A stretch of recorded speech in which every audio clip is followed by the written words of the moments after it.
مولانا سعد صاحب نے بھوپال میں تقریر کی ہے کہ دعوت اور تعلیم دونوں سنت کے راستے سے ہٹ گئے ہیں، اور مثال اور دعویٰ کیا ہے کہ صحابہ کرام رضی اللہ تعالیٰ عنہ خود رسول اللہ صلی اللہ علیہ وسلم کے گھر کا انتظام کرتے تھے.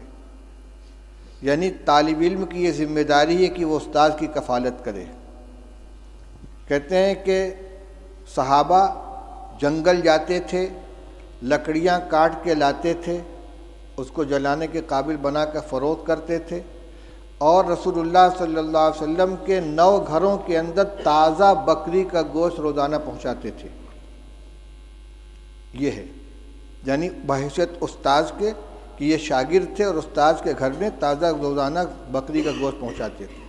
اور ہم جو روایت پڑھ رہے ہیں اس میں کیا مل رہا ہے؟ اس میں یہ حضرت عائشہ رضی اللہ عنہ فرماتی ہیں کہ ایک چاند نکلتا تھا، دوسرا چاند نکلتا تھا اور تیسرا چاند نکلتا تھا، اور رسول اللہ صلی اللہ علیہ وسلم گھروں میں آگ نہیں جلتی تھی. اور یہاں آ رہا ہے کہ 9 گھروں میں حضور صلی اللہ علیہ وسلم نے آدمی بھیجا ہے، اور سب جگہ سے جواب کیا آ رہا ہے؟ ما معنا الا الماء، ہمارے پاس پانی کے علاوہ کچھ نہیں ہے. یہ کیا حدیث کی تحریف نہیں ہے؟ یہ ازواج مطہرات کے بارے میں جو بات کہی جا رہی ہے صحابہ کے بارے میں کہ روزانہ ان کے یہاں بکری کا تازہ گوشت صحابہ کرام پہنچاتے تھے، اور آج طلبہ کو کھانا مطبخ سے دیا جا رہا ہے اور اساتذہ کو تنخواہ دی جا رہی ہے، لہذا تعلیم سنت کے راستے سے ہٹ گئی ہے. یہ کیا مذاق ہو رہا ہے؟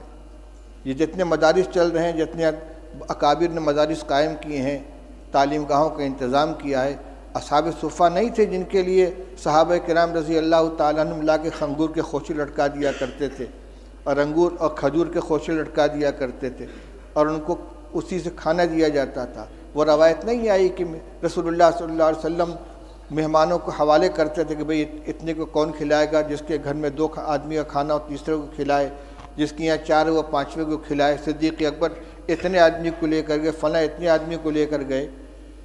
اور حضور صلی اللہ علیہ وسلم کے ساتھ جو تعلق تھا صحابہ کرام کا، وہ صرف استادی و شاگردی کا تھا کہ اس کو اور صحابہ کرام رضی اللہ تعالیٰ عنہ خود پیٹ پر پتھر باندھتے تھے، رسول اللہ صلی اللہ علیہ وسلم بھی پیٹ پر پتھر باندھتے تھے، 2 باندھتے تھے.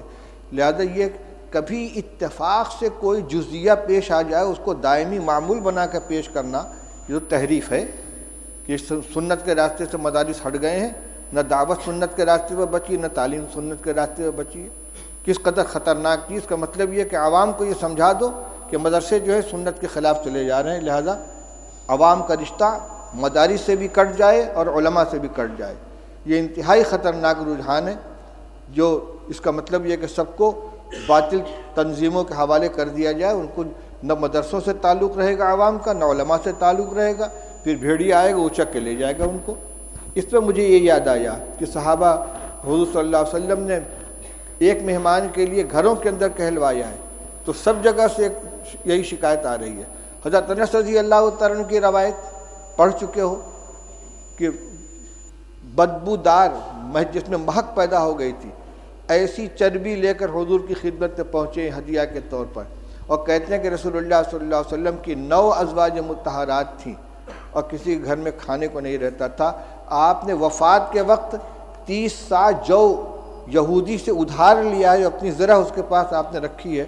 کس زمانے میں یہ گوشت دیا جاتا تھا بھائی کہ وفات کے وقت حضرت عائشہ حضرت رسول کریم صلی اللہ علیہ وسلم مقروض تھے یہودی کے، اور غلہ تھا. حضرت عائشہ رضی اللہ عنہ کی روایت پڑھ چکے ہو کہ آدھا وسق جو تھا میرے پاس، رف پہ رکھا ہوا تھا، اس میں سے میں کھایا کرتی تھی. ایک دفعہ تول دیا تو سب ختم ہو گیا. یہ جو کو کھایا جا رہا ہے پکا پکا کے، اور یہ تازہ گوشت روزانہ پہنچا رہے ہیں. افسوس ہوتا ہے اس طرح کی حرکتوں کے اوپر. چلو پڑھو روایت. فقال رجل من